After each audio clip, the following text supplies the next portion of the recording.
White Christmas only adds to the merriment of the holy day. It's not anything I look at very often. But 91 years ago, in Stokes County, the day was marked by murder. Charlie Lawson, on Christmas Day in 1929, murdered 6 of his kids and his wife. The story goes the Germantown farmer sent his eldest son away to buy more shotgun shells, then proceeded to take the lives of every single other member of the household. Some of them were shot, some of them were bludgeoned in the head by the butt of the gun. Charlie went into the woods, paced around, And there were footprints in the snow around a tree. and took his own life. He scribbled some notes that didn't make any sense on a piece of paper.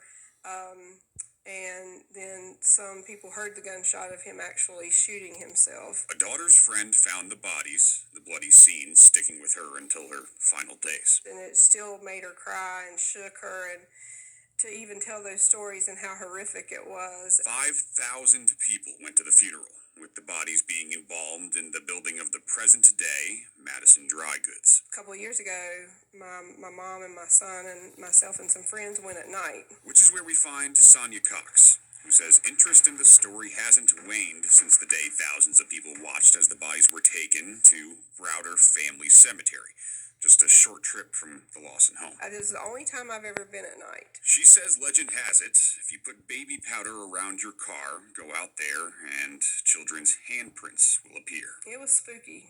It was, and there was a sense of evil out there at night. I just wouldn't recommend it. And that's what they did. Had my Nikon professional DSLR camera with me. Tried to take some pictures of the graveyard with it. It completely would malfunction, would not work. So they took out their phones. And it wasn't until I got home and really started looking through those images that I saw some things that were kind of disturbing. Some looked like static on a TV, some were just white, others black, what looked like orbs, a print of some sort. And this. There was one particular one that looked to be an image leaned up against the tree looking right back at us that some have saw and thought looked very demonic.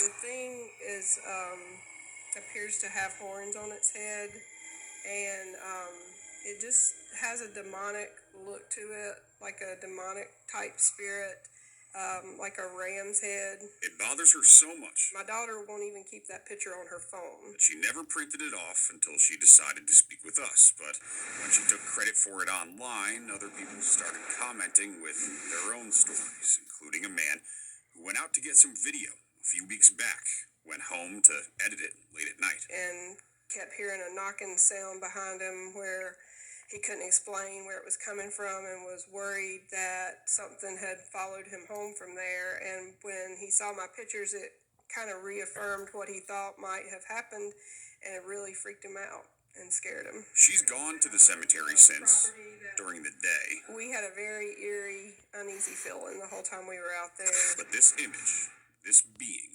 ensuring she won't be going back after dark.